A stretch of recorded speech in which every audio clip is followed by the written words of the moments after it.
Hey there folks, welcome back to Hemlock Hills. My name is Barret, or Bear Made It, and today, this beautiful day, don't know if you saw the drone footage at the beginning of this, but man, summer's in full effect. It has been raining so much out here that everything is just so green. Gosh, just blessed to be living out here. Really is truly an amazing place to be. Today, I want to go through the process of milling these black locust logs. This here is the last one that I should have to do for the sill plates. So I've been working for the last week and a half or so, 2 weeks, on milling up these sill plate timbers. And I think I've gotten close to a good process or method for getting nice, straight, square timbers. And square is much harder to accomplish than I thought it would be. So generally the process is I'll mill this round log into a square cant. I'll then cut down in 1-inch boards or 1.5-inch boards to within 1 inch of my desired final thickness. From there, I'll cut off a 1/2 inch and then I'll do 2 1/4-inch passes. And that has really seemed to give me reliable flat timbers. And then I've got a method using my bottle jack here to kind of twist the timber back and forth on the bunks in order to get all the sides nice and square, and that should help me when it comes time for joinery and actually assembling the frame. So we'll see if all the work and effort actually pays off. Each one of these timbers has taken me anywhere from 45 minutes to an hour to go ahead and get milled up. I had 15 of them, so I've got about 15 hours invested so far in milling the sill plate timbers. So got a long road ahead of me for the rest of the house, but it's all going to be worth it because this stuff is amazing. So I'm going to go ahead and get this thing cut into a square cant, and then we'll do the rest of the cuts and we'll see what the final timber looks like. Hope you enjoy following along, and we'll go ahead and get some measurements on this thing. So this log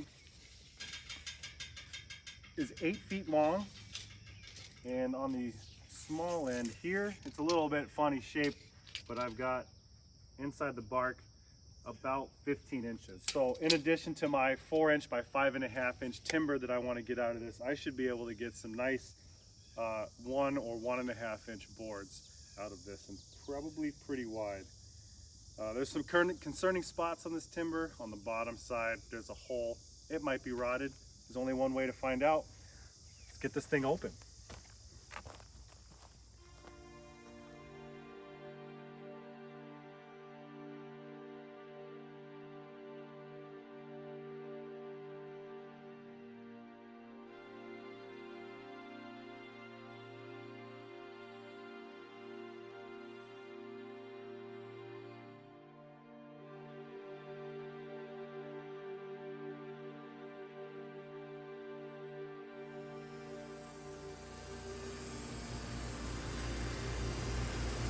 Hey, it's Bear here.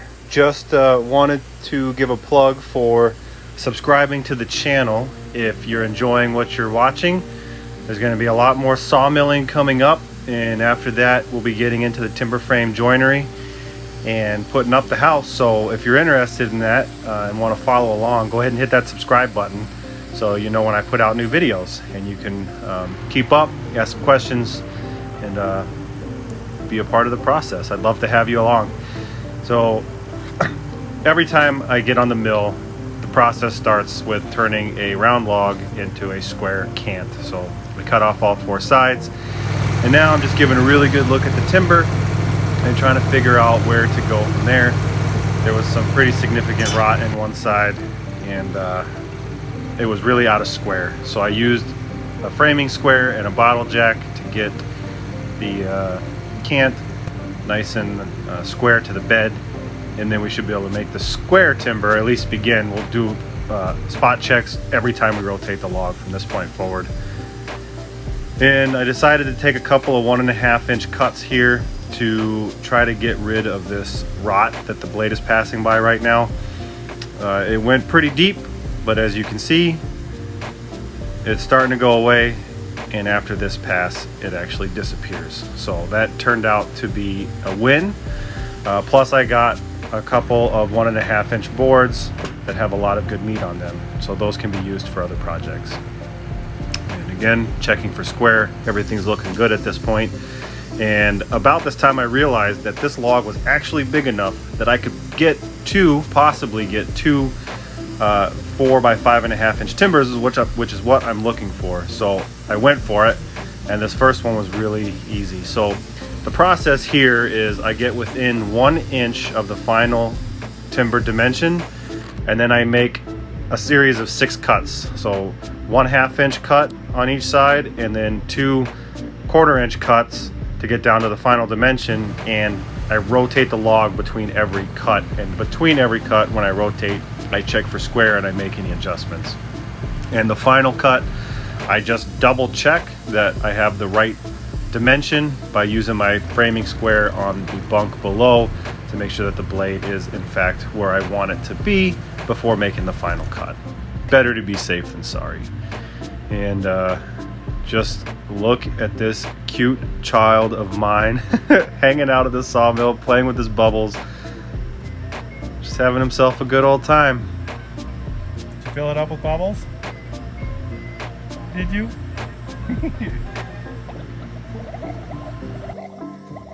What a lovely surprise.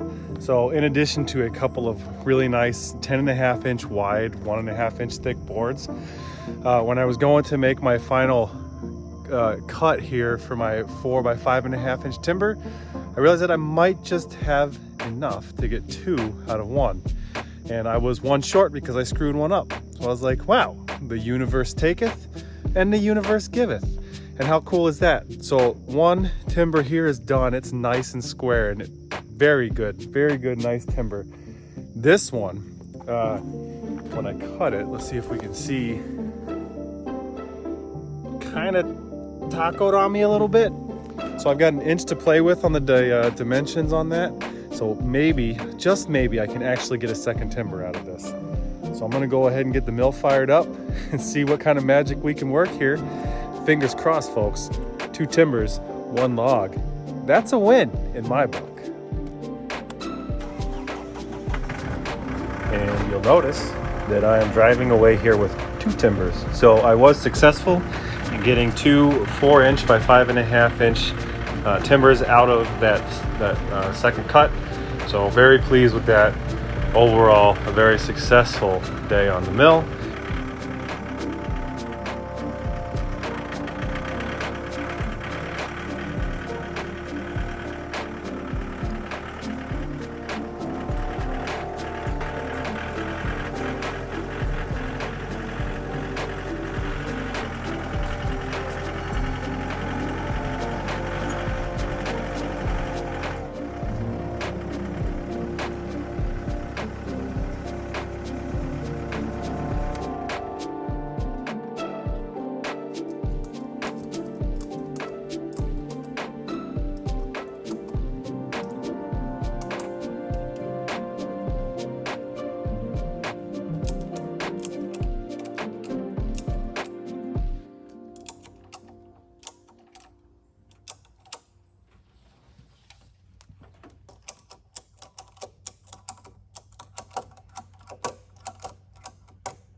Very pleased so far. About a week and a half, and I got 15 black locust timbers milled up. I have everything I need to do the perimeter sill plate for the house. So now I gotta finish milling up some stuff for my friend Dwayne to get all of his trailer decking done, do a project for the mill to help with some issues I've been having out there, and then I can get on the house timbers. So Long road ahead, but feeling a little more confident. So we should be able to make progress, work on some processes, save some time. Thanks for following along. See you on the next video. Adios.